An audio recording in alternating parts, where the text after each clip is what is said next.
Olá, muito bom dia. Sejam bem-vindos ao webinar Patent Box Descubra o valor inexplorado do seu negócio. Durante cerca de 60 minutos debateremos as dimensões deste instrumento fiscal. Cumprimento e apresento os intervenientes que hoje estão aqui comigo.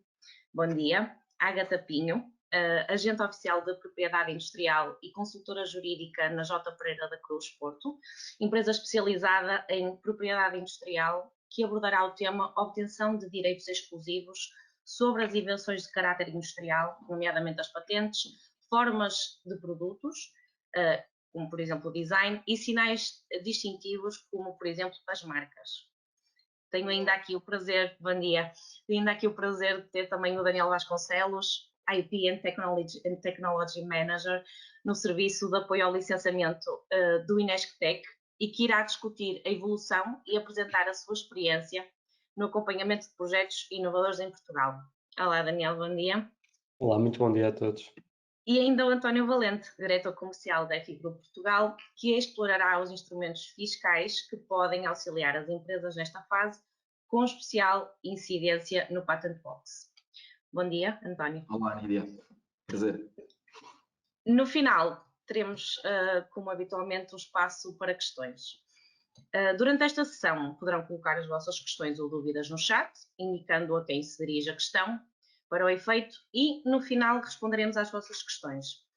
Antes de passar a palavra e iniciar o debate, gostaria de deixar a nota de que o atual regime do Patent Box em Portugal prevê a possibilidade de tributação em 50% dos rendimentos que tenham origem em contratos de cessão ou utilização temporária de patentes, desenhos e modelos industriais ou direitos de autor sobre programas de computador. Faço esta ressalva, visto que na proposta da Lei de Orçamento de Estado para 2022, o Governo previa um aumento deste benefício, passando os referidos rendimentos a ser dedutíveis para efeitos do apuramento do lucro tributável numa percentagem correspondente a 85% do total dos rendimentos derivados dos referidos ativos intangíveis e, como todos sabemos, o mesmo ainda não se concretizou. Daria assim início ao debate, começando por colocar duas questões ao António Valente, conhecedor dos temas técnicos no que respeita às candidaturas a incentivos financeiros e benefícios fiscais. Bem, o investimento em IV é uma característica das empresas competitivas, contribuindo para o crescimento económico das organizações e do próprio país. Neste sentido, António, pergunto que tipo de benefícios no âmbito do Patent Box é que as empresas podem usufruir? Olá, Nídia. Bem, antes de mais, permite-me agradecer a presença da Ágata e do Daniel. É um prazer estar aqui convosco e desde já o meu muito obrigado. Relativamente ao Patent Box, eu diria que o Patent Box é talvez o benefício fiscal que é mais comum existir na OCDE e sobretudo, direcionado na União Europeia. Ou seja, se nós avaliarmos aquilo que são os vários Patent Box, permitam-me falar assim, na União Europeia, vamos ver que países como Portugal, Espanha, França e outros têm este benefício. Depois, a única coisa que altera tem a ver com aquilo que é a sua exploração, aquilo que são a identificação dos rendimentos, aquilo que é naturalmente as taxas e o benefício fiscal que incide sobre esses mesmos rendimentos e sobre, naturalmente, a dedução do imposto que as empresas têm a liquidar. Centrando a nossa conversa em Portugal, que é para isso que aqui estamos, este benefício, e como tu muito bem indicaste, é um benefício que permite às empresas deduzirem até 50% ao lucro tributável daquilo que são os rendimentos. E esses rendimentos incidem, sobretudo, no âmbito daquilo que é a cedência da propriedade intelectual e industrial, ou seja, estou a falar sobretudo de patentes, estou a falar de desenhos, modelos industriais, e em 2020 esta propriedade, espero não estar a dizer nenhuma asneira, esta propriedade foi alargada aos direitos de autor sobre os programas de computador. Ou seja, aquilo que até então se aplicava somente ao direito, à tributação dos direitos de propriedade industrial, foi assim alargado aos direitos de autor. E isto veio abrir aqui um perímetro que até então não estava contemplado na lei e veio também aproximar aquilo que se faz noutros países e, em minha opinião, bem, ou seja, de algum modo tentar promover um setor que é um setor que, mais ou menos em números gerais, representa 12% do PIB a nível daquilo que se cria em Portugal. Pois, explicando um pouco de como é que é a orgânica deste benefício e como é que ele se estrutura. Ou seja, por rendimentos, e recordem-se que eu tive a oportunidade de dizer que deduz 50% dos rendimentos ao lucro tributável, por rendimentos é entendido a diferença positiva, naturalmente, entre aquilo que são os ganhos e gastos ou perdas para a geração destes mesmos ativos. Ou seja, de algum modo gera-se este mesmo ativo através daquilo que é a propriedade intelectual ou industrial. No caso, por exemplo, dos direitos de autor, temos de ter aquilo que é o registro de software, temos de ter a correta identificação dos rendimentos que daí provém, que já tive a oportunidade de dizer, estamos a falar sobretudo da cedência daquilo que é esta mesma propriedade intelectual, industrial, e depois associar os gastos ou perdas diretas. Porque isto depois, no âmbito daquilo que é a identificação do benefício fiscal, tem de ser levado em linha de conta para a correta identificação do benefício fiscal e, sobretudo, para quando estamos a fazer o usufruto deste benefício. Este benefício, só para terminar, este benefício é um benefício fiscal que é de usufruto automático, ou seja, ao contrário, por exemplo, do CIFID, não pressupõe nenhuma submissão a nenhuma entidade, portanto, cabe ao sujeito passivo a utilização correta e isto acresce uma maior responsabilidade. Porquê? Porque a empresa tem de estar bem estruturada, sobretudo a nível de contabilidade analítica e da identificação daquilo que são esses mesmos rendimentos e esses mesmos gastos, como tive a oportunidade de dizer, e depois, naturalmente, a presença e a existência de um dossiê fiscal onde sustente de uma forma clara e inequívoca a utilização desse mesmo benefício com todas as vicissitudes que este benefício tem. Muito bem. Bem, então passo aqui à segunda pergunta. Existem outros sistemas de incentivos que sejam cumulativos com o Patent Box e que podem ajudar as empresas a suportar a sua inovação? Sim, ou seja, eu não sei se talvez seja melhor explicar a palavra cumulativo. As empresas podem utilizar vários benefícios fiscais, ou seja, podem utilizar o Patent Box, podem utilizar o CIFID, podem utilizar o CEFEI, podem utilizar o DLRR, podem utilizar a Remuneração Convencional de Atividade Social, bem, podem utilizar vários. E por isso é que eu digo que é cumulativo. Agora, atenção, é que ele não é cumulativo sobre a mesma despesa, está bem? Portanto, eu quando utilizo um determinado benefício fiscal e tiro proveito através de um determinado benefício fiscal sobre essa mesma despesa, não posso naturalmente ter aqui um duplo benefício e por isso talvez seja melhor esclarecer este benefício. Mas ainda assim, quero dizer, eu acho que alguém que está a fazer um planeamento fiscal adequado relativamente àquilo que é a diminuição da carga fiscal, que em Portugal temos a maior carga fiscal da União Europeia, se somarmos naturalmente também a derrama. Tem naturalmente de levar naturalmente estes benefícios fiscais em conta. Ou seja, se, por exemplo, o CIFID, que é o Sistema de Incentivo Fiscal à Investigação e Desenvolvimento Empresarial, e que permite recuperar até 82,5% das despesas incorridas na criação de novos serviços, novos projetos, na melhoria inclusive dos processos, e que permite recuperar, por exemplo, salários, permite recuperar custos de funcionamento e que está naturalmente numa fase inicial naquilo que é a recuperação dos gastos, está bem? O Patent Box, que estamos neste momento a falar, já é numa fase de exploração, ou seja, já é numa fase daquilo que são, como tive a oportunidade de dizer, os rendimentos sobre a cedência desta mesma propriedade. Ou seja, o que é que isto tem como consequência?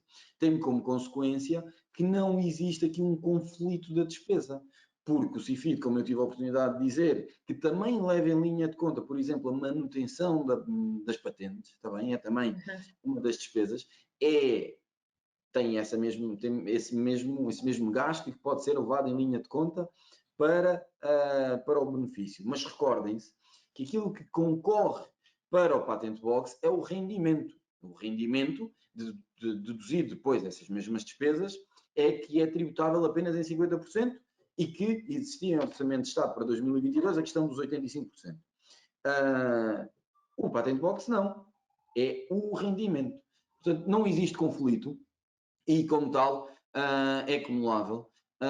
E, como tal, aconselho a todas as pessoas que nos estão a ouvir e os vários diretores financeiros que nos estão aqui a ouvir, a fazer um planeamento fiscal adequado de acordo com a utilização e a otimização correta dos benefícios fiscais, está bem? Porque lá está, se numa fase de criação de um novo produto, numa fase mais de investigação e desenvolvimento temos o CIFID, se numa fase de investimento produtivo temos talvez o REFAI, ou o Crédito Fiscal Extraordinário ao Investimento, que vigorou neste período excepcional do segundo semestre de 2020 e primeiro semestre de 2021, numa fase de exploração, numa fase de rendimento, numa fase de planeamento e daquilo que são tirar um benefício fiscal das vendas, se me permitem maior definição clara em termos técnicos, então sim, devem usufruir do Patent Box e fazer este mesmo escalonamento dos benefícios fiscais de acordo com o estágio em que a empresa se encontra. Muito bem, obrigada, António.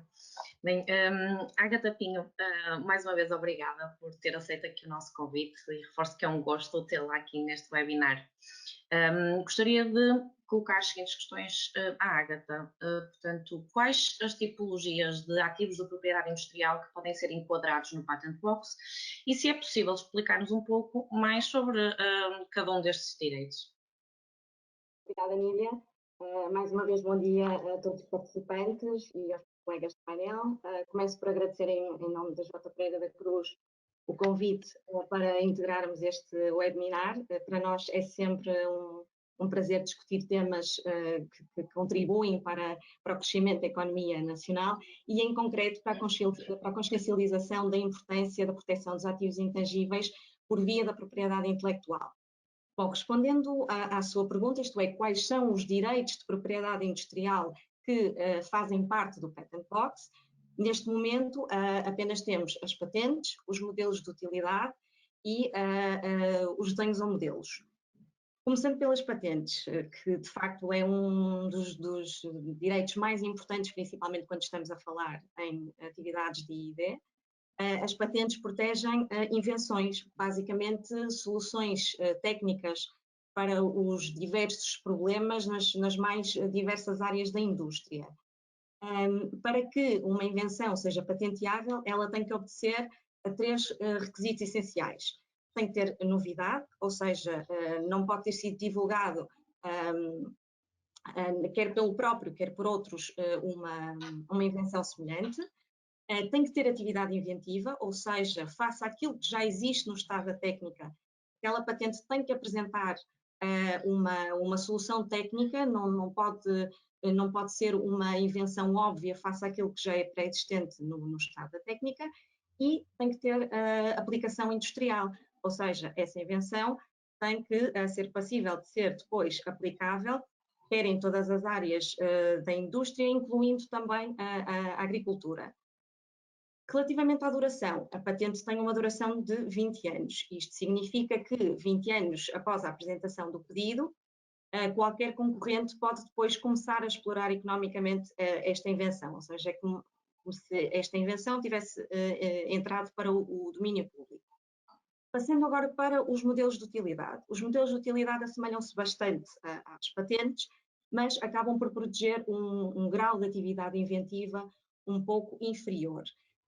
Protegem uma característica específica, uma utilidade do produto, por exemplo, o produto tornou-se algo que torna um produto mais resistente e, portanto, consegue-se proteger essa melhoria através do modelo de utilidade.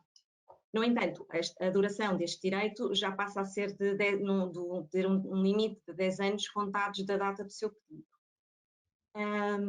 Por fim, temos os desenhos ou modelos. Os desenhos ou modelos protegem as criações estéticas, no fundo, a aparência total ou parcial de um determinado produto, as suas linhas, os seus contornos, São, no entanto, excluídas características puramente técnicas. Para que eu consiga obter um registro de um desenho ou modelo, eu tenho que se preencher dois requisitos. O requisito da novidade, ou seja, nunca ter sido divulgado aquele design à data da apresentação do meu pedido, nomeadamente pelo próprio, e ter caráter singular, ou seja, a impressão global que é suscitada no utilizador informado tem que diferir da impressão que é suscitada por outros desenhos ou modelos que já se encontrem no mercado.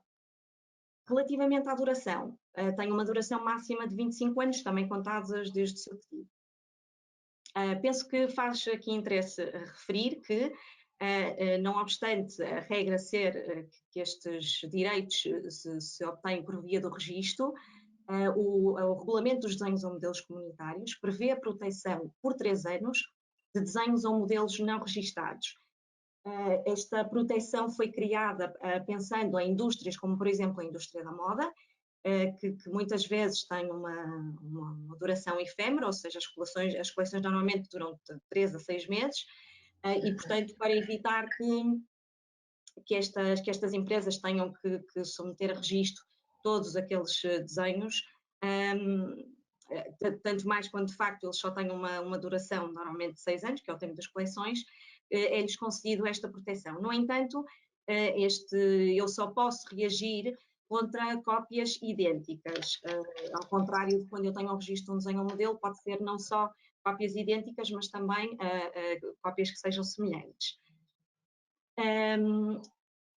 O regime de Patent Box, de facto, relativamente a direitos de propriedade industrial, só engloba estes 3. No entanto, inclui ainda os direitos de autor sobre os programas de computador, que, conforme referido pelo António, de facto, penso que foi previsto, encontrava-se previsto no Orçamento de Estado para 2020. Os direitos de autor, junto com os direitos de propriedade industrial, são as duas grandes áreas da propriedade intelectual. E as principais distinções entre estes dois tipos de direitos prendem-se com a formalidade do registro e com o âmbito territorial da proteção. Ou seja, enquanto que os direitos de propriedade industrial, por regra, têm sempre que ser registados para que o direito exclusivo seja concedido, os direitos de autor são reconhecidos independentemente do registro. Por outro lado, os direitos de propriedade industrial normalmente só se encontram protegidos no território onde eles se encontram registados. Por exemplo, se eu tenho uma patente que apenas está registada em Portugal, eu posso reagir contra cópias feitas em Portugal, mas, por exemplo, em Espanha já não o posso fazer porque eu não tenho o meu direito registado lá. Já os direitos de autor são considerados como tendo uma proteção praticamente universal, portanto, todos os países que sejam signatários da Convenção de Berna reconhecem a proteção destes direitos. Para terminar, referir que, de facto, na Europa o software é excluído de proteção por via da patente e, portanto, essa proteção é feita através de direitos de autor. No entanto, há algumas exceções, nomeadamente no caso de invenções implementadas por computador ou invenções que enquadram um software num contexto técnico e, portanto, nesses casos é possível patentear invenções neste âmbito. Os direitos de autor sobre software normalmente não necessitam então de ser registados, mas é sempre aconselhável que o façam, porque isso confere uma proteção acrescida, nomeadamente quanto ao comprovativo de quem é o titular daquele código-fonte. E pronto, basicamente e sucintamente estas são as principais características dos direitos de propriedade industrial e dos direitos de autor sobre software que estão enquadrados neste regime de Patent Box. Muito bem. Bem, a Ágata falou em patentes e desenhos ou modelos industriais. Existem outras formas de proteger a inovação das empresas? Sim, existem outros direitos de propriedade industrial que permitem proteger ativos intangíveis, resultantes nomeadamente de investigações de ID. Destacaria naturalmente as marcas como principal sinal distintivo das empresas e também os segredos comerciais, que não sendo propriamente um direito de propriedade industrial, digamos que são uma garantia que é conferida pela propriedade industrial. Bom, relativamente às marcas, como referi, é de facto um dos sinais distintivos mais importantes que a propriedade industrial prevê. Por vezes, trata-se mesmo do direito mais importante ou o ativo mais importante numa empresa. Dou o exemplo, por exemplo, da marca Coca-Cola. Temos, então, a possibilidade de registar como marca nomes, desenhos, cores, sons e a forma de um produto ou da embalagem. Esta última parte tem particular interesse porque aquilo que nós temos vindo a assistir ultimamente é que as empresas têm recorrido ao registro da marca de forma, ou a marca tridimensional, por vezes em detrimento do registro do desenho modelo, uma vez que este tipo de direito também permite proteger a identidade visual de um determinado produto de uma empresa.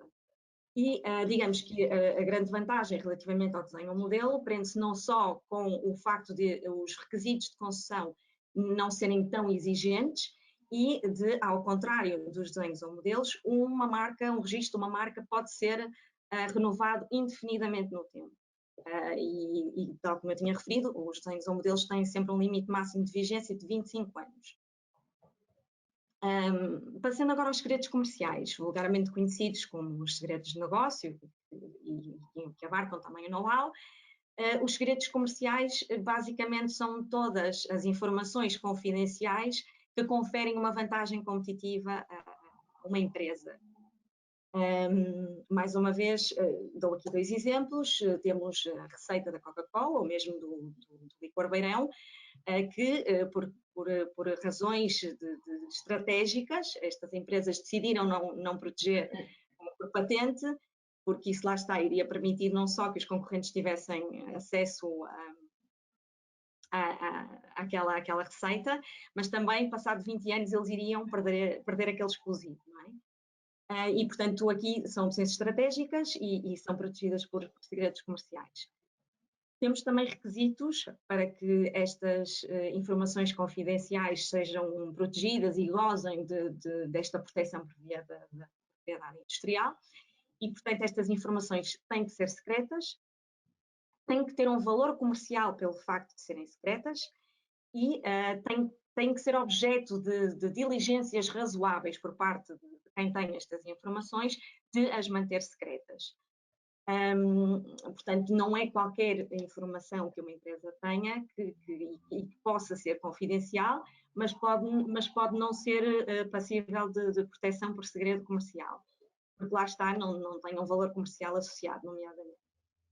Bom, a verdade é que, embora se encontrem previstas várias formas de proteção e de obtenção de direitos de exclusivo por parte dos ativos intangíveis, é muito importante que as empresas percebam que quando estão perante a criação de ativos intangíveis e que chegam a essa solução, e nomeadamente atividades de I+D, é muito importante que as empresas estejam assessoradas e sejam bem acompanhadas por especialistas na área da propriedade intelectual. Isto porquê? Porque muitas vezes não basta saber que estes direitos estão previstos e eventualmente algumas características, é preciso que estes direitos sejam bem aplicados. E aquilo que nós, por exemplo, na J. Pereira da Cruz, fazemos é, em conjunto com o cliente, e ainda antes do cliente fazer qualquer tipo de divulgação do seu portfólio de ativos intangíveis que tem em mão, nós fazemos essa análise, conseguimos identificar quais daqueles intangíveis são passíveis de proteção por via da propriedade intelectual, aconselhamos, nomeadamente, qual o melhor direito e, por vezes, até é possível, no próprio produto, conseguir-se acumular ali mais do que uma via de proteção, que obviamente vai trazer, a longo prazo, rendimentos futuros relativamente àquele produto. E, portanto, aquilo que eu deixo como conselho é, de facto, consultem especialistas nesta área, porque já não é a primeira vez que acontecem situações como eu estou perante uma invenção, publico-a num paper, ou até vou a um congresso, ou uma conferência, ou uma feira e apresento o meu produto. Entretanto, dirigem-se a nós, porque perceberam que aquele produto até teve uma boa aceitação no mercado, dirigem-se a nós para saber então de que forma é que podem proteger e, infelizmente, são confrontados com a situação de que o requisito da novidade já ficou comprometido e, portanto, perderam o direito a ter um exclusivo sobre aquela invenção. Muito bem, muito obrigada. Passo aqui então para o Daniel Vasconcelos, mais uma vez obrigada por ter aceito aqui o nosso convite e é um gosto tê-lo neste webinar. Bem, eu gostaria de colocar a seguinte questão ao Daniel. Com base na sua experiência e conhecimento, considera que o nosso país está a crescer em termos de projetos inovadores, nomeadamente analisando o caso específico dos projetos que o NESCTEC acompanha? Ok, bom dia a todos. Antes de mais, agradecer o convite, é um prazer estar aqui convosco, com os meus colegas de painel e também com todos e ter a oportunidade de partilhar aquela que é a minha perspectiva sobre este assunto. Bom, para aqueles que não conhecem, o INESCTEC é um instituto de investigação sem fins lucrativos no Porto, dedicado a várias áreas tecnológicas, desde a energia, saúde, cibersegurança, robótica, etc. Pronto, e acho que deixa-me ser muito claro, eu acho que nós aí andamos um bocadinho enganados nesta parte da inovação. Não vou focar o caso do INESCTEC, mas a nível nacional, portanto, estamos recentemente ao Web Summit, às notícias dos unicórnios, etc., mas nós procuramos muitas vezes encontrar e caracterizar um regime-regra com algumas exceções, ok? Pronto, e permitam-me começar porque é que é um projeto inovador. Portanto, a inovação é muitas vezes usada nestes contextos, mas a inovação é a implementação prática de melhores ou novos processos, serviços, e portanto não chega só a desenvolver tecnologias que depois ficam na gaveta e não são aplicadas. Okay? Portanto, esse é aqui já um conceito que gostaria de passar. E depois é perceber como é que Portugal fica na fotografia em scores internacionais. Portanto, eu se calhar começaria com o European Innovation Scoreboard. Há pouco tempo foi-nos feito downgrade, portanto passamos para moderados, e eu acho que sinceramente é a posição em que nós estamos, a nível daquilo que eu vou vendo a nível nacional, e importa-me aqui destacar onde é que nós ficamos aquém. Portanto, e quando ficamos aquém é no nível mais baixo daqueles 4 níveis. Pronto, tem a ver com quanto é que as empresas investem em R&D, ok? Portanto, há aqui um ponto que é necessário investir. A sofisticação dos negócios que estas pequenas e médias empresas têm, e importa destacar, e vocês sabem muito bem, todos os presentes, que o nosso tecido empresarial e o tecido europeu é composto maioritariamente por PMEs. Um ponto que eu gostava de destacar era a baixa colaboração entre PMEs. Portanto, nós temos uma dificuldade em criar massa crítica e depois concorrer, não a nível nacional, mas a nível europeu, internacional, global. O déficit que temos na exportação tecnológica. Portanto, temos muita dificuldade em exportar. Aqui estou a falar do ponto de vista geral. Todos nós conhecemos casos excepcionais de exportação de bens e serviços com valor acrescentado muito elevado. Pronto, este é no European Innovation Board. Se formos para outro score também, que é o Global Innovation Index, portanto é daqui da Organização Mundial de Propriedade Industrial, Portugal fica na posição 31, ok? Não é mau, tendo em conta que são aqui os países de todo o mundo, mas, mais uma vez, este score aponta aqui para 2 pontos que têm a ver. Nós temos coisas muito boas, como conseguimos formar recursos humanos altamente qualificados em várias áreas, temos boas infraestruturas, etc. Então, o que é que nos puxa para baixo? Puxa-nos para baixo coisas que nós já sabemos. Portanto, as nossas empresas têm um déficit de capitais próprios, têm dificuldade em ter recursos para financiarem, e mais uma vez a sofisticação do mercado, dos nossos processos, problemas de produtividade. Para quem acompanha a economia sabe que estes são problemas estruturais da economia portuguesa que vão perdurando ao longo do tempo. Ok, agora voltando a aproximar daquilo que é a Patent Box, aquilo que nos traz cá, portanto, a inovação, para quem estudou crescimento económico sabe que é um dos fatores que permite um crescimento sustentado ao longo do tempo e algo que é fácil, e por isso é que existem políticas públicas que fomentam a inovação, e este é um regime fiscal que vem daí, mas a inovação é estratégia. Portanto, essa parte, assim como patentes, é estratégia. E, portanto, para empresas que queiram ser competitivas à escala global, que queiram cooperar, ter ativos intangíveis devidamente protegidos por DPIs, como a Agatha já falou, e o António, é um facilitador quando chega à altura de passar isto para um contrato. Porque se eu não tiver nada formalizado, quando chega à parte de descrever o ativo objetivamente no contrato, fica muito complicado. quando eu tenho um pedido de patente, quando eu tenho uma marca, quando eu tenho um desenho registado, fica muito fácil. É uma linha, ok? Em que está qualquer pessoa, depois em tribunal, é fácil, está uma prova irrefutável. O próprio quadro legal, quer em Portugal, quer a nível internacional, e quando eu digo a nível internacional, países como a China, em que nós às vezes não temos uma visão um bocadinho distorcida, se eu tiver uma prova destas, é muito fácil, às vezes é sempre difícil, custoso, mas as probabilidades de sucesso são sempre muito maiores. Pronto, eu acho que aqui Portugal tem que olhar para exemplos europeus, como a Bélgica, a Irlanda ou até mesmo Israel, portanto, países que têm mais ou menos a mesma população, mas que a nível de inovação estão muito melhores, na minha opinião, do que nós. Destaco eventualmente o Enterprise Ireland, portanto, o que é isto? Uma agência governamental que tem escritórios espalhados por todo o mundo, ok? Portanto, uma empresa que queira encontrar parceiros noutro país, nas mais diversas geografias, tem lá alguém que os vai apresentar, vai identificar concorrentes, oportunidades, portanto, reduzir aquela incerteza que mata os negócios, compromete. E pronto, e agora aqui, o problema português é um problema um bocadinho de método, como vemos, mais do que não só dinheiro, mas um problema de abordagem, de estratégia, e que é necessária a capacitação.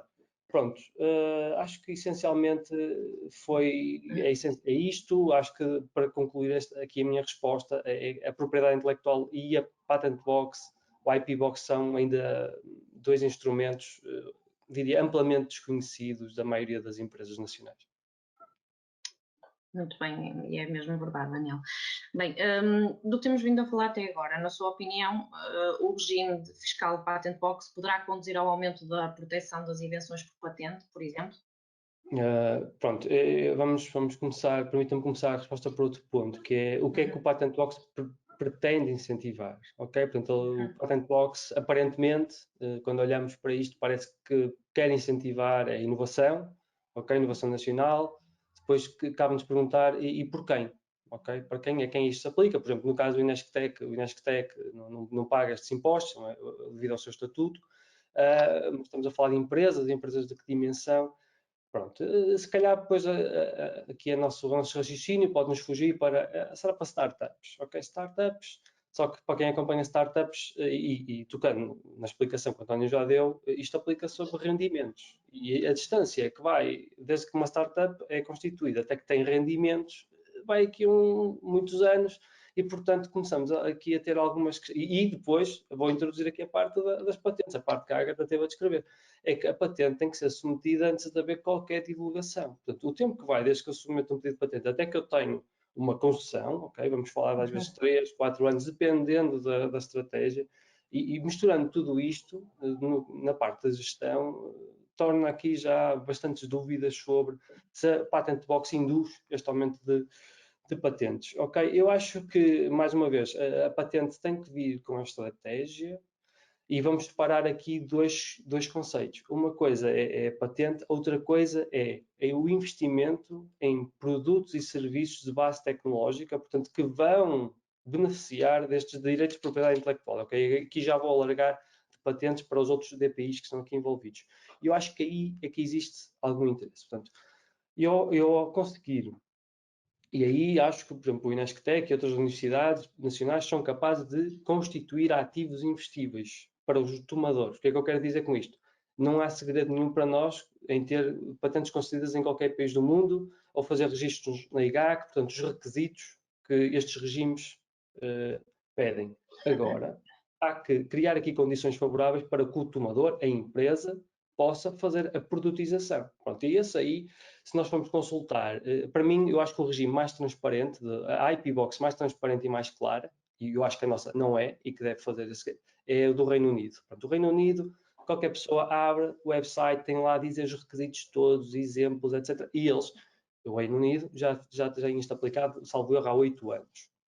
Pronto, então já fizeram um estudo sobre o impacto. Okay? O impacto é exatamente este. Portanto, eles não identificam um aumento do número de patentes, mas sim o investimento que é alavancado no desenvolvimento de produtos. Agora, permitam-me que é de 10%, ok? Não duplicou, é de 10%. Estes estudos são sempre um bocadinho complicados, por falta de dados, mas permitam-me destacar aqui outro ponto, que é quem é que está a fazer este investimento. Pronto, e aqui é um ponto importante que são em 90% as grandes empresas.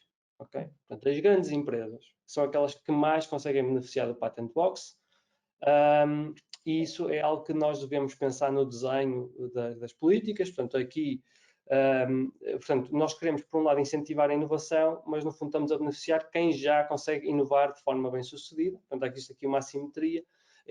Portanto, passando, por exemplo, a um estudo realizado pelo Max Planck, o Instituto Max Planck, em 2019, havia aqui umas dúvidas sobre a verdadeira eficiência destes tipos de iniciativas de Patent Box, porque o que é que acontece?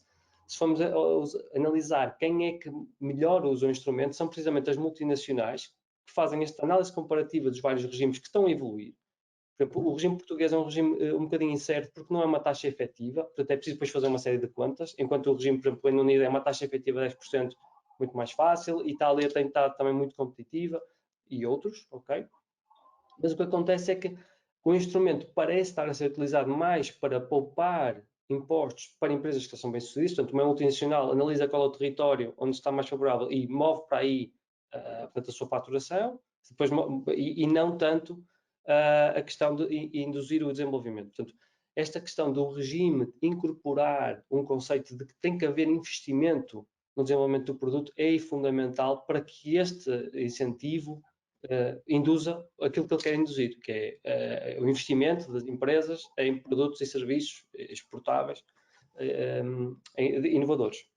Pronto, acho que assim, tenho aqui só aqui umas notas, desculpem, que era para, mas acho que consegui tocar nos pontos que eu gostava de ter tocado. Muito bem, obrigada, Daniel. Bem, como remate final aqui desta sessão, gostaria de lançar um desafio a cada um dos intervenientes. Com base na experiência de cada um, são da opinião que os sistemas de incentivo, em particular o Patent Box, podem ser uma forma de estimular a continuidade do crescimento do investimento em ID?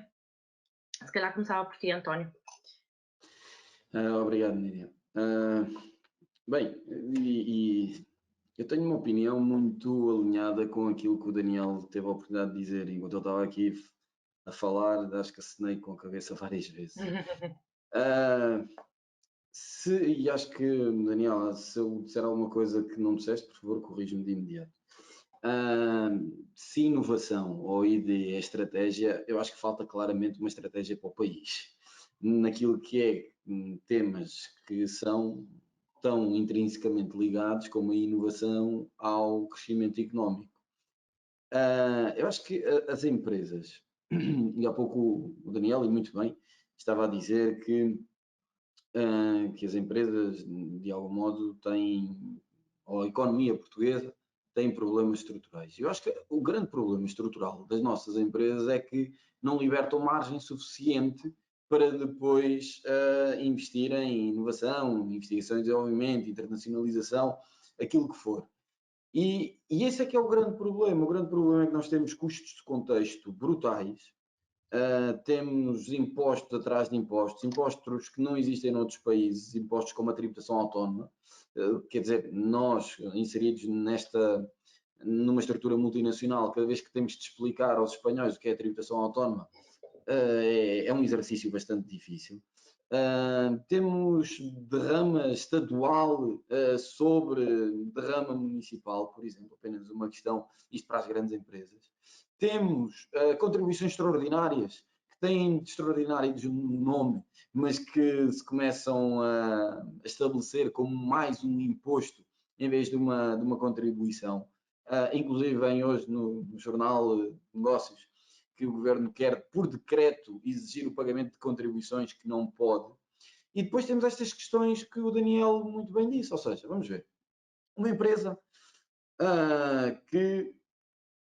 uma startup está a investir, tem benefícios fiscais, é certo, tem o CIFID, tem o Patent Box, tem outros, mas a questão é que não tem coleta. Portanto, se não tem coleta, porque está numa fase de investimento, está numa fase inicial, de que lhe servem os benefícios fiscais?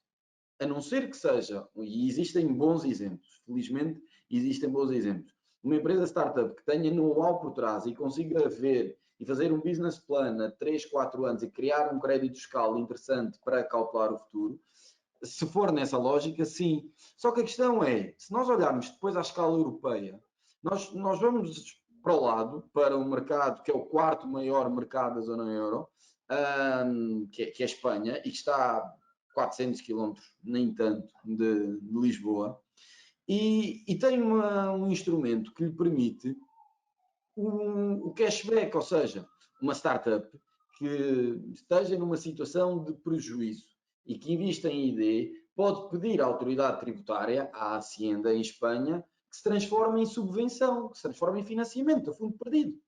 Portanto, isto sim é ajudar as empresas. Há pouco tempo existiu, e bem, acho eu, alguns nossos colegas que tentaram que o CIFID fosse dedutível em sede de tributação autónoma, porque existe alguma jurisprudência, existe alguma orientação nesse sentido, e alguns fiscalistas que indicam que a tributação autónoma é um imposto que é como dedução à coleta. Bem, se é dedução à coleta, então, por que não os benefícios fiscais deduzirem neste mesmo imposto? É apenas uma questão que eu deixo. Outra questão, e que o Daniel também colocou, e muito bem, é o seguinte. O nosso Patent Box, ainda um pouco em questões mais técnicas, é um benefício fiscal que incide sobre os rendimentos da cedência. Ou seja, eu, de algum modo, crio uma patente e depois cedo essa patente ou esse desenho industrial a uma entidade, tenho um determinado royalty, esse royalty tem um determinado rendimento e esse rendimento é elegível para o Patent Box. A questão é, faço a pergunta, uma empresa que tem todo o processo e bem de criar, fazer investigação e desenvolvimento, criar a patente, a maioria dos modelos de negócio não estão assentes numa cedência, estão assentes no quê? Numa industrialização, ainda para mais, fala-se tanto na industrialização de Portugal e da Europa, então deveríamos focar em benefícios para isso. O Reino Unido tem isso, ou seja, as vendas que estejam assentes num produto que tenha a propriedade intelectual e industrial concorrem para os rendimentos. Nós não. Eu tenho um determinado produto, esta caneta, por exemplo, faço essa mesma patente ou um pedido de proteção de acordo com aquilo que for a normativa legal. Eu quero é produzir a caneta e vender várias canetas, não é?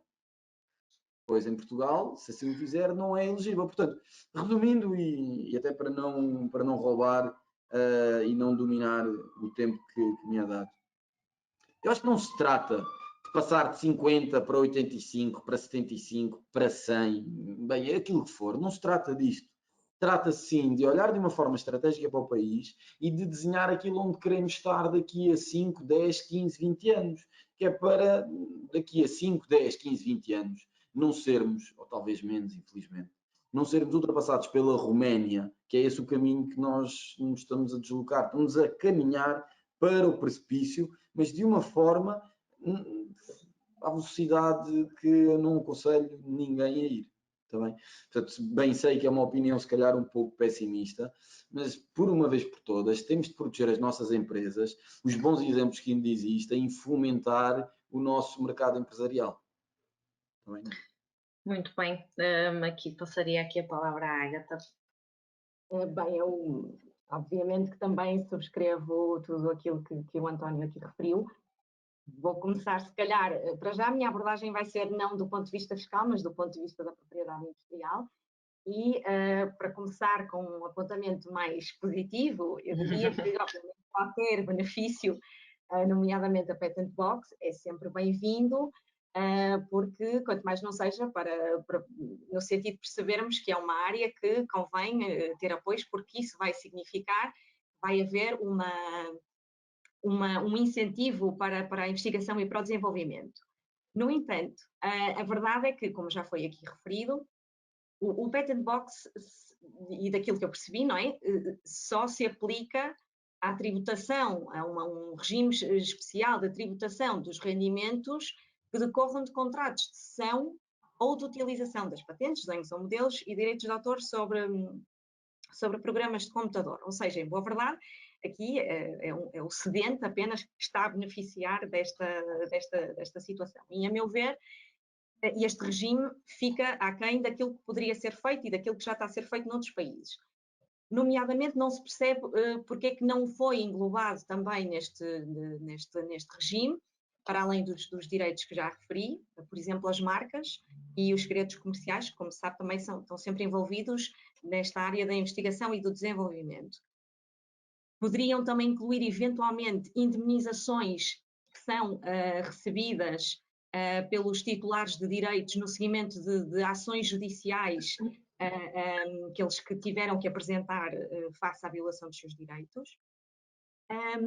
Mas, bom, a verdade é que o nosso tecido empresarial é caracterizado por PMEs e, naturalmente, que não conseguem competir com a capacidade financeira das gigantes tecnológicas. Por isso, eu acho que, mais do que um benefício fiscal à tributação de rendimentos tão específicos, acho que deveríamos pensar que teremos que atribuir benefícios e conceder apoios para que, antes de mais, estas PMEs consigam obter direitos de propriedade industrial. E aquilo que nós sentimos muitas das vezes é que eles não têm capacidade sequer para protegerem os seus ativos intangíveis, nomeadamente nos casos das patentes, ou então percebem que aquela invenção faria todo sentido em determinados mercados, mas depois eles não têm capacidade financeira para que essa proteção seja tão ampla. E, portanto, eu acho que faria todo sentido trabalharmos mais a montante do que a jusante, porque eu acho que quanto mais direitos de propriedade industrial forem criados, também mais a nossa economia fica apelativa a investimento estrangeiro e as próprias PMEs também vão gerar mais rendimento, que, por sua vez, também vão trazer mais receitas. Portanto, eu deixava ver um pouco aqui o apelo, que é tentar aumentar os benefícios e os apoios, concretamente às PMEs, para que, em primeira mão, elas consigam obter esses direitos de exclusivo. Muito bem. Daniel, a palavra é sua. Ok, obrigado. Pronto, eu não podia concordar mais com o António e com a Ágata e, portanto, já não vou abordar as questões fiscais e questões tanto de PI de uma forma tão direta, mas se calhar começava só um bocadinho por aí, talvez para alertar os desenvolvimentos da patente europeia. Portanto, estará para breve, à partida, algo que se calhar tem passado ao lado das empresas, que era a patente europeia não tinha efeitos automáticos logo em Portugal, e para vários setores e várias áreas de aplicação, poucas eram as empresas ou patentes que eram validadas em Portugal, ok? Pronto, isso a nível da FTO tornava a vida muito fácil, que era freedom to operate, portanto as empresas não se tinham que preocupar porque sem saberem não estavam a infringir, só que com essas alterações as empresas ficam agora expostas a um ambiente concorrencial maior, mas é também uma oportunidade porque se submeterem pedidos de patente europeias, automaticamente, e se forem concedidas, não é? Acabam logo por garantir o monopólio no mercado europeu. Portanto, estas questões da internacionalização e da PI como sendo a alavanca para a internacionalização e competitividade são questões muito claras e que eu também concordo aqui com a Ágata, aqui um efeito pedagógico da Patent Box, mas que seja algo bem fundamentado e eu aconselho vivamente a recorrerem a profissionais. Portanto, aqui o pedido provisório de patente em Portugal tem um efeito perverso, na minha opinião, que é demasiado barato. Portanto, hoje em dia, alguém submete um pedido de patente pagando as taxas oficiais, que são sensivelmente 11 euros, ok? E acha que tem alguma proteção e eu farto-me, desculpem a expressão mais forte, de ver falsas seguranças. Portanto, empresas, indivíduos que têm uma ideia, não sabem quais são os requisitos de patentabilidade que a Ágata apresentou e começam a ir a feiras, a fazer divulgações e quando depois afinal há uma oportunidade, ela esfuma-se porque o ativo não é sólido e não tem pernas para andar. Ok? Pronto. Passando para o outro lado, portanto, aqui uma questão de fomentar a propriedade intelectual, sem sombra de dúvida. Depois, algumas questões, a questão do método, falta capacitação dos vários agentes, quer das entidades como os institutos de investigação das universidades, quer das empresas, para perceberem como é que podem usufruir. E se repararmos, a IP Box portuguesa está muito dirigida para essa questão, portanto, a cessação e o licenciamento, portanto, entidades que criam os ativos e a quem usa, e aí o UK é diferente. Eu acho que uma empresa que desenvolva o seu ativo deve ser beneficiada e não ir buscar por terceiros, ok? Isto tem um impacto muito forte, que se vai juntar a outros, que é, todos os dias vejo startups que mudam as suas sedes para outros países. Portanto, em Portugal, se perguntarem onde é que estão as sedes, a Reino Unido. Ok, um dos exemplos. Ok, podemos ter questões estratégicas do ponto de vista de proximidade aos seus clientes, aos investidores, que sim, é verdade, mas também por questões fiscais. Isto pesa. Portanto, mas se virmos, a parte de investigação e desenvolvimento continua em Portugal. Portanto, nós temos que nos posicionar do ponto de vista fiscal e estratégico para não perdermos os poucos casos de sucesso que vamos tendo, ok? E que permitam aqui gerar spillovers positivos. Pronto. Assim, também para dar conta, o próprio IP Box português tem ali uma salvaguarda, não sei se sabe, portanto, dos grupos empresariais, portanto, não permite terem uma empresa do mesmo grupo a licenciar a outra e com isso beneficiar. Portanto, acho que, perdoem-me se estou a repetir, mas era só para destacar que não é possível fazer essa volta. E pronto, assim, dicas para o futuro. Portanto, a minha sugestão seria, além do que os meus colegas disseram, repensar o desenho dos sistemas de incentivo a nível dos projetos, portanto, inovação em parceria com empresas, portanto, doutoramentos em empresas, ok, e o redesenho dos projetos, porque os atuais não estão a funcionar. Portanto, eu defendo uma lógica mais tipo investidor, mais capital de risco, com milestones, avaliação regular, e não tanto quando há uma avaliação da candidatura e depois decorrem 3, 4 anos em que as coisas estão a andar e o que importa é executar, não avaliando a qualidade do que está a ser executado e parar projetos que ao fim de 6 meses estão mortos por mais diversas razões e porque é natural no processo de inovação. Portanto, o risco contempla a falha e pronto, tem que haver uma gestão de portfólio e não fazer uma execução cega dos fundos comunitários porque não é eficiente, ok? Não podemos dar-nos a luz de desperdiçar recursos. Aliás, Daniel, só para completar, depois de 100 mil milhões de euros, ainda estamos longe da média europeia, não é? Prova de que tens razão. Não é um problema de dinheiro. Acho que não é um problema de dinheiro. Não é um problema de dinheiro. Verdade. Bem, muito obrigada aos três. Bem, vamos agora ao espaço para perguntas e respostas. E antes de iniciar esta última parte do webinar, informo que dispomos apenas de 10 minutos para esta rúbrica, sendo que todas as questões que não forem respondidas agora serão respondidas depois através de e-mail de contacto, o e-mail que nos fornecerem. Portanto, reforço ainda que podem colocar todas as questões que entendam que queiram ver respondidas no nosso chat. Pedimos apenas que identifiquem a quem se dirige a questão, ok? Bem, se calhar começava aqui com uma questão para o António, da Susana Araújo, que diz o seguinte: estando a empresa a beneficiar do CIFID e sendo este um benefício sobre as despesas, como é que se determina a diferença positiva para efeitos do rendimento para a Patent Box? Concorrem a totalidade das despesas ou desconsideram-se aquelas que já concorrem para o CIFID? Não, deve concorrer na totalidade das despesas, está bem? Ou seja, são dois incentivos fiscais diferentes. Para o CIFID concorrem as despesas e depois aplica-se a taxa de acordo com a natureza da lei, que pode ir até 82,5%, tendo de levar em linha de conta a taxa base 32,5% mais a taxa incremental, e, mais uma vez digo, concorrem as várias despesas que estão presentes na lei, entre elas salários, patentes, funcionamento, etc. Isto é uma coisa, isto reflete depois um benefício fiscal. Depois, no âmbito do Patent Box, tem os rendimentos e depois tem de centralizar os custos / gastos que estão associados à formulação da API, está bem? Portanto, deve considerar a totalidade. Muito bem. Bem, tenho aqui duas questões para a Ágata, vou agrupá-las por uma questão de uma compensar a outra, vá. Bem, o Pedro Costa diz-nos o seguinte, faz-nos a seguinte questão: temos que efetuar um pedido de registro de patente por país? E depois a Luísa Alves faz uma pergunta complementar, que é possível registrar uma marca mundialmente? Bem, dirijo isto à Ágata. Eu vou começar, se calhar, pela questão das patentes. Tal como eu referi, de facto, uma patente tem que estar protegida em determinado território se eu, de facto, quero fazer o enforcement dela, se eu quero, no fundo, ter um direito que me permita reagir perante um concorrente que esteja a possibilitar uma intenção desse tipo.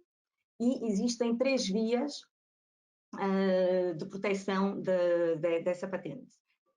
Temos a via nacional, que é fazendo diretamente nos próprios institutos, a via europeia, que é através de um pedido único pode produzir efeitos, penso que em cerca de 41 países, e a via internacional, que penso que neste também é um pedido único, e penso que neste momento abarca 186 países.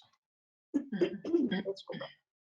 Naturalmente que a escolha de cada uma destas vias é estratégico e, portanto, é aí que entra também o papel dos agentes oficiais da propriedade industrial, que é, perante a invenção que nos estão a apresentar, os países de interesse para aquela empresa, nós definirmos, de facto, qual é a melhor estratégia.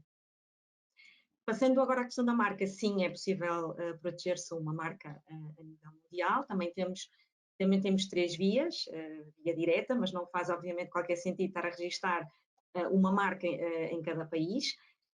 Temos por via da marca da União Europeia, que permite, através de um único pedido de registro, eu ter uma proteção em 27 Estados-membros, e pela via internacional, onde eu consigo, através de um pedido base num país que faça parte do protocolo do Acordo de Madrid, eu internacionalizar e proteger esse registro nesses tais países, desde que eles façam parte do protocolo do Acordo de Madrid. Mais uma vez, são questões estratégicas e teríamos que ver, no caso de uma proteção mundial, julgo que aqui estaríamos sempre a falar, eventualmente, de um pedido de registro de marca da União Europeia, que iria servir de base para depois uma marca internacional que abarcasse todos os países que fazem parte do protocolo e do Acordo de Madrid, e nos que não fazem, teríamos que efetuar o registro diretamente nesses territórios. Ok, muito bem. Mas por isso, são tudo situações que são vistas por nós caso a caso e que permitem, de facto, poupar alguns custos, porque conseguimos, perante as necessidades do cliente, definir as melhores estratégias. Muito bem, verdade. Daniel, o Jorge Graça tem a seguinte questão: um software desenvolvido com base em plataformas open source pode ser objeto do regime fiscal Patent Box? Sim, depende do open source. Portanto, open source é um mundo, para aqueles que não sabem, portanto, existem bibliotecas que estão disponibilizadas. Portanto, as licenças open source dão os direitos, as 4 liberdades, portanto, direito a usar, modificar, aceder ao código e distribuí-lo. Portanto, hoje em dia são amplamente utilizadas inicialmente para fins de prototipagem. Portanto, eu quero desenvolver um software para dar resposta a um cliente e portanto, produzo rapidamente, estou a reciclar e a alavancar o meu trabalho no de outros, mas depois depende do tipo de licença open source que estiverem a usar. Porquê? Porque aqui, portanto, o regime da IP Box nacional implica o registro na IGAC, que é eu reivindicar, para mim, direitos de autor sobre o código. Ora, os direitos de autor estão assentes no conceito de originalidade. A questão é o tipo de licença que eu estiver a usar. Isto é, se eu pegar epsis verbis num código que está open source e tentar registrá-lo no IGAC, o que eu estou a fazer é ilegal, porque o open source não faz um waiver, portanto, não elimina o copyright. Portanto, aquele código foi feito por um autor ou por uma empresa e eu tenho que continuar a reconhecê-lo. Okay? Coisa diferente é eu criar um software maior, em que tem alguns componentes com licenças que me permitem fechar o código, ok? Alguns exemplos como MIT, BSD, etc. O que é o oposto ao que licenças, por exemplo, o GPL, ok? Porque depois é a linguagem mais técnica, mas aquelas que me permitem fechar o código permitem-me reivindicar direitos autorais, mencionando sempre, a dizer que o meu trabalho contém contribuição desta universidade, deste instituto, desta empresa, ok? Mas faz parte do sistema e assim ter um registro legal, inquestionável, do direito de autor junto à Inspeção Geral das Atividades Culturais e, por sua vez, ter acesso ao benefício fiscal, ao abrigo da IP Box Nacional. Ok, muito bem. Bem, Daniel, aproveito portanto, direciono aqui mais uma questão, aqui é o João, que faz a seguinte questão: o Inesctec poderá ajudar em projetos que tiveram o seu início noutro país? Não, neste momento, portanto, o Inesctec não presta serviços para ajudar, depende do tipo de ajuda. Portanto, se for ajuda nestas temáticas, ok? Se for ajuda para desenvolver tecnologia, desenvolvimento tecnológico, claro que sim, não importa onde tenha iniciado. Se for desenvolvimento, apoio a nível de estratégia, de PI, nós não fazemos esse serviço para fora, questões de auxílios estatais, etc. Para isso é que existem agentes no mercado que o fazem. Existem, no entanto, algumas questões, alguns pontos de apoio público, que é, por exemplo, os centros PAT-LIB, que são publicitados no Instituto Europeu de Patentes, portanto o EPO, institutos que o Inestec não faz parte da rede, mas que têm esse serviço à disposição, ok?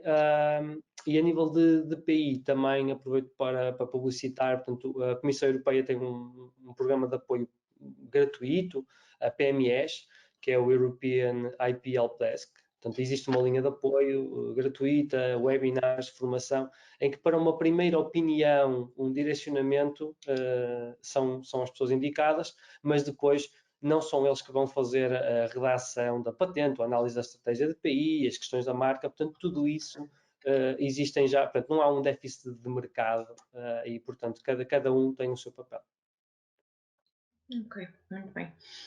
Bem, António, agora aqui uma questão direcionada para ti. O Rui Sousa faz assim uma questão. No caso de licenças de exploração, também é possível obter benefícios fiscais sobre os rendimentos que daí advêm e no âmbito do Patent Box?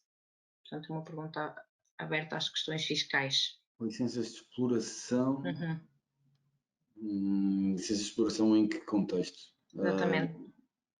Certo. Bem, não entendi muito bem a questão, Rui, mas é assim. Os benefícios fiscais incidem de acordo com aquilo que for o benefício fiscal que estamos a falar.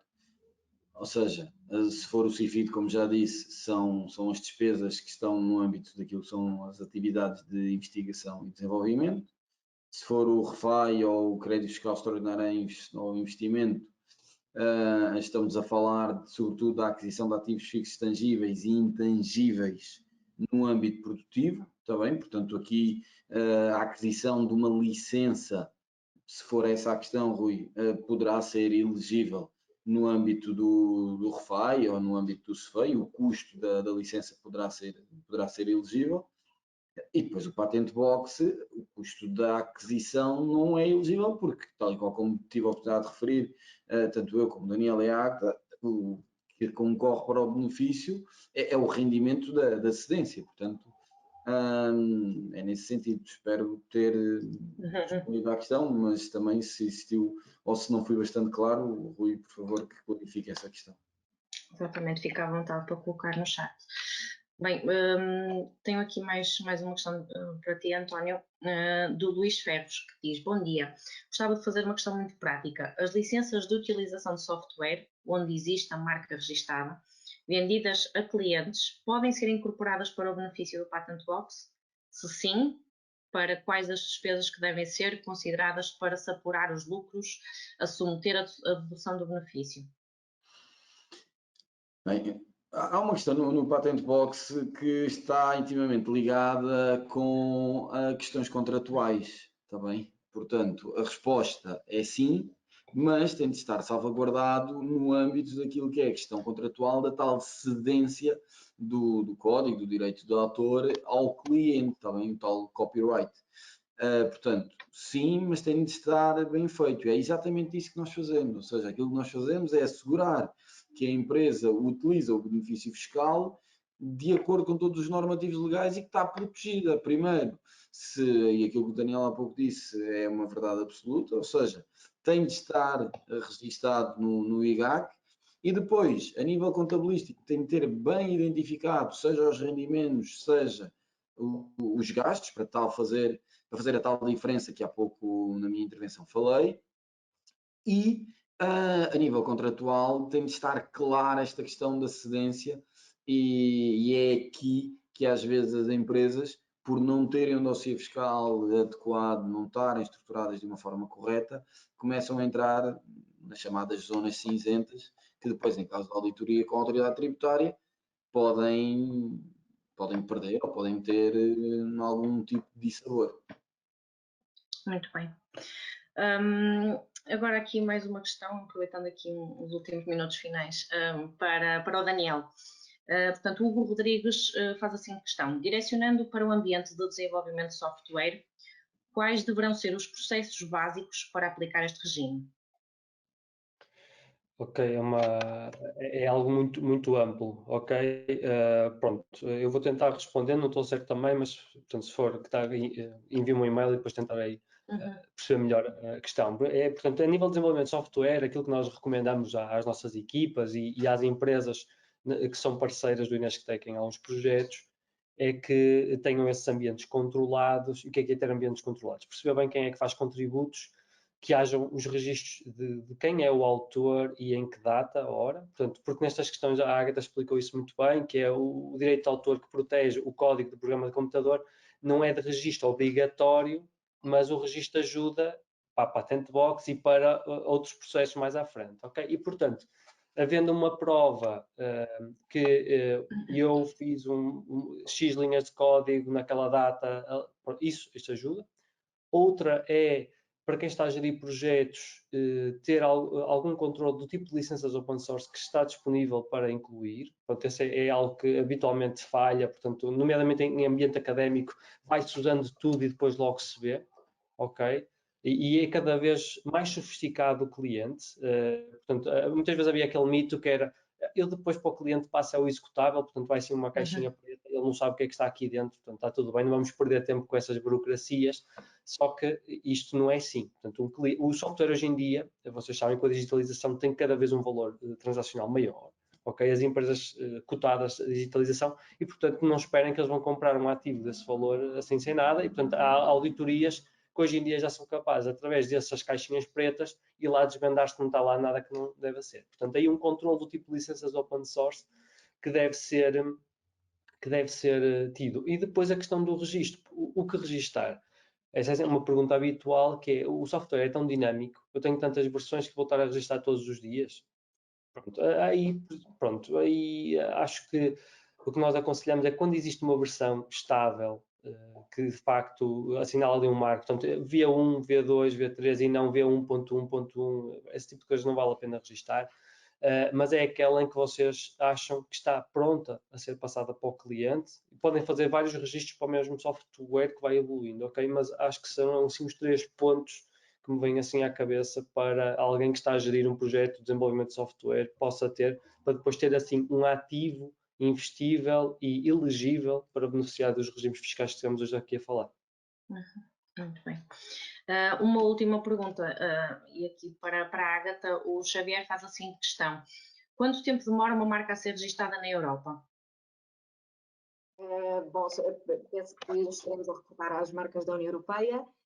É variável, ou seja, a partir do momento em que eu apresento um pedido de registro junto do IPO, e esse pedido é publicado, há a abertura de um prazo de 3 meses para a apresentação de oposições por eventuais titulares de direitos de marca que entendam que aquele pedido de registro é conflituante com a sua.